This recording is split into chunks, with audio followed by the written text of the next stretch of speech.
আপনাকে এটাও বলে রাখি, জামাতের বহু লোক এই সময় কিন্তু চীনে নিয়ে গেছে, তাদের কিন্তু একটা ট্রেনিং দেওয়া হচ্ছে।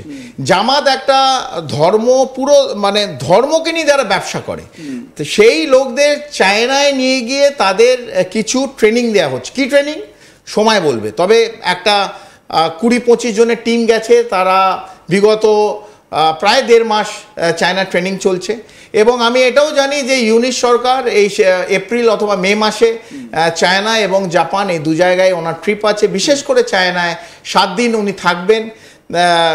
তবে বাংলাদেশ যেহেতু geopolitically is a very important strategical position, সেই সঙ্গে ইউনাইটেড স্টেটস অ্যান্ড চায়নার চোখ আছে, এবং বিভিন্ন পশ্চিম দেশেরও এই বাংলাদেশের ওপর চোখ আছে। কেন চায়না একদিকে, ভারত একদিকে, দুটোই rising power of the east. তো এরা কোনোদিন ইউনাইটেড স্টেটস চাইবে না আইদার ভারত অথবা China will become a global giant. একদমই, আমি ঠিক সেই জায়গা থেকেই বেশ কিছু কমেন্ট নেওয়ার চেষ্টা করব। আপনি খুব সুন্দরভাবে এই চীনের প্রসঙ্গটা উত্থাপন করলেন। এখন দেখা যাচ্ছে যে বাংলাদেশের যে কূটনীতি বা বাংলাদেশের যে রাজনীতি, সেটা অনেক বেশি করে সেখানে মানে চীনপন্থী একটা কূটনীতি লক্ষ্য করা যাচ্ছে এবং পাকিস্তানপন্থী একটা কূটনীতি লক্ষ্য করা যাচ্ছে। ভারত সেখানে একটা গৌণ ব্যাপার হয়ে দাঁড়িয়েছে।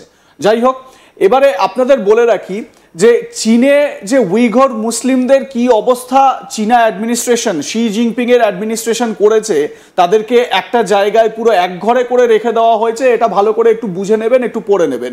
জামাতে ইসলামীর যারা যে সমস্ত সদস্যরা চীনে যাচ্ছেন, ট্রেনিং নিচ্ছেন, তাদের অবস্থাও যে চীন কি করে দেবে, তাদেরকেও যে তাদের দেশেই এরকমভাবে একঘরে করে দেবে, সেটা কিন্তু বলার অপেক্ষা রাখে না। খুব সাবধান।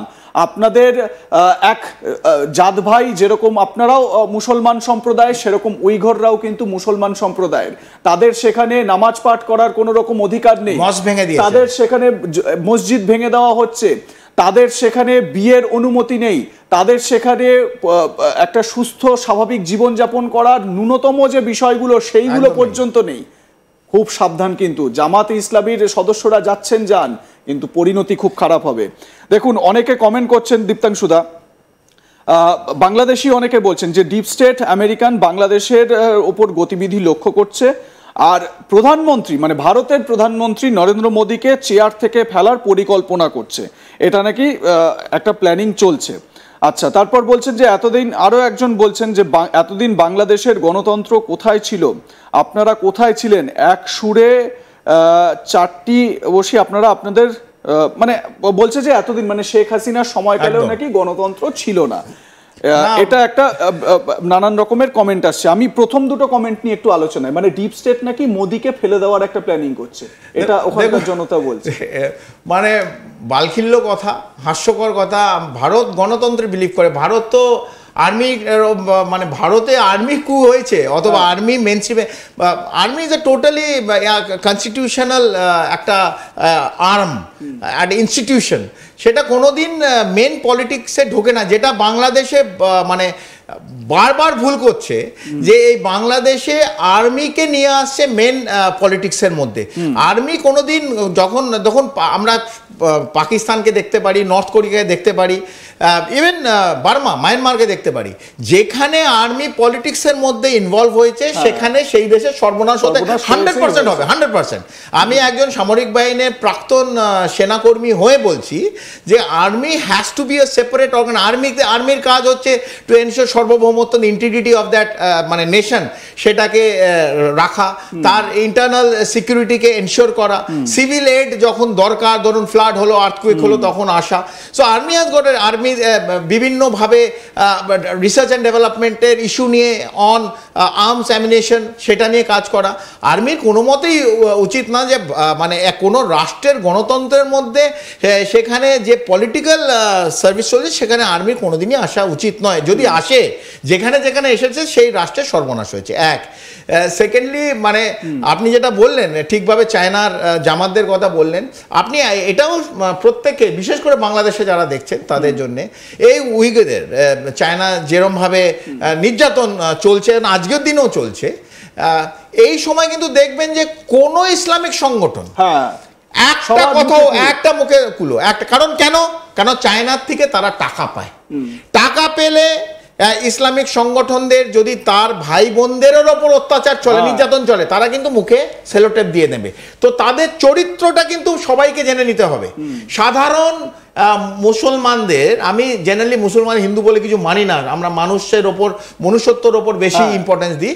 তবু যেহেতু এই কথাটা উঠলো, জামাত যেহেতু এই ইসলামিক কথাটা নিয়ে সামনে নিয়েই, কারণ তাদের বিজনেসটাই হচ্ছে ধর্মকে বেচা, তারাও কিন্তু মুখে কুলু পাটে, কারণ তারাও কোথাও না কোথাও ব্যাকগ্রাউন্ড থেকে, চায়নার থেকে টাকা পায়, এবং তাদের ভাই বোনদের, ইসলামিক ভাই বোনদের, মুসলমান ভাই বোনদের যদি অত্যাচার নির্যাতন হয় এবং করে, তখন কিন্তু তাদের এই জামাত, তো আপনারাও জামাতের পাশে দাঁড়াবেন না। আপনাকে এটাও বলে রাখি, জামাতের বহু লোক এই সময় কিন্তু চীনে নিয়ে গেছে, তাদের কিন্তু একটা ট্রেনিং দেওয়া হচ্ছে। জামাত একটা ধর্ম, পুরো মানে ধর্মকে নিয়ে যারা ব্যবসা করে, তো সেই লোকদের চায়নায় নিয়ে গিয়ে তাদের কিছু ট্রেনিং দেওয়া হচ্ছে। কি ট্রেনিং সময় বলবে, তবে একটা 20-25 জনের টিম গেছে, তারা বিগত প্রায় 1.5 মাস চায়না ট্রেনিং চলছে। এবং আমি এটাও জানি যে ইউনিশ সরকার এই এপ্রিল অথবা মে মাসে চায়না এবং জাপান এই দু জায়গায় ওনার ট্রিপ আছে, বিশেষ করে চায়নায় 7 দিন উনি থাকবেন। তবে বাংলাদেশ যেহেতু geopolitically is a very important strategical position, সেই সঙ্গে ইউনাইটেড স্টেটস অ্যান্ড চায়নার চোখ আছে, এবং বিভিন্ন পশ্চিম দেশেরও এই বাংলাদেশের ওপর চোখ আছে। কেন, চায়না একদিকে, ভারত একদিকে, দুটোই rising power of the east. তো এরা কোনোদিন ইউনাইটেড স্টেটস চাইবে না আইদার ভারত অথবা China will become a global giant. একদমই, আমি ঠিক সেই জায়গা থেকে বেশ কিছু কমেন্ট নেওয়ার চেষ্টা করব। আপনি খুব সুন্দরভাবে এই চীনের প্রসঙ্গটা উত্থাপন করলেন। এখন দেখা যাচ্ছে যে বাংলাদেশের যে কূটনীতি বা বাংলাদেশের যে রাজনীতি, সেটা অনেক বেশি করে সেখানে মানে চীনপন্থী একটা কূটনীতি লক্ষ্য করা যাচ্ছে এবং পাকিস্তানপন্থী একটা কূটনীতি লক্ষ্য করা যাচ্ছে। ভারত সেখানে একটা গৌণ ব্যাপার হয়ে দাঁড়িয়েছে। যাই হোক, এবারে আপনাদের বলে রাখি যে চীনে যে উইঘর মুসলিমদের কি অবস্থা চীনা অ্যাডমিনিস্ট্রেশন, শি জিনপিং এর অ্যাডমিনিস্ট্রেশন করেছে, তাদেরকে একটা জায়গায় পুরো একঘরে করে রেখে দেওয়া হয়েছে। এটা ভালো করে একটু বুঝে নেবেন, একটু পড়ে নেবেন। জামাতে ইসলামীর যারা, যে সমস্ত সদস্যরা চীনে যাচ্ছেন, ট্রেনিং নিচ্ছেন, তাদের অবস্থাও যে চীন কি করে দেবে, তাদেরকেও যে তাদের দেশেই এরকমভাবে একঘরে করে দেবে, সেটা কিন্তু বলার অপেক্ষা রাখে না। খুব সাবধান। আপনাদের এক জাত ভাই, যেরকম আপনারাও মুসলমান সম্প্রদায়, সেরকম উইঘররাও কিন্তু মুসলমান সম্প্রদায়ের। তাদের সেখানে নামাজ পাঠ করার কোনো রকম অধিকার নেই, তাদের সেখানে মসজিদ ভেঙে দেওয়া হচ্ছে, তাদের সেখানে বিয়ের অনুমতি নেই, তাদের সেখানে একটা সুস্থ স্বাভাবিক জীবনযাপন করার ন্যূনতম যে বিষয়গুলো, সেইগুলো পর্যন্ত নেই। খুব সাবধান, কিন্তু জামাতে ইসলামীর সদস্যরা যাচ্ছেন, যান, কিন্তু পরিণতি খুব খারাপ হবে। দেখুন, অনেকে কমেন্ট করছেন, দীপ্তাংশুদা, বাংলাদেশি অনেকে বলছেন যে ডিপ স্টেট আমেরিকান বাংলাদেশের ওপর গতিবিধি লক্ষ্য করছে, আর প্রধানমন্ত্রী মানে ভারতের প্রধানমন্ত্রী নরেন্দ্র মোদীকে চেয়ার থেকে ফেলার পরিকল্পনা করছে। এটা নাকি একটা প্ল্যানিং চলছে। আচ্ছা, তারপর বলছেন যে এতদিন, আরো একজন বলছেন যে এতদিন বাংলাদেশের গণতন্ত্র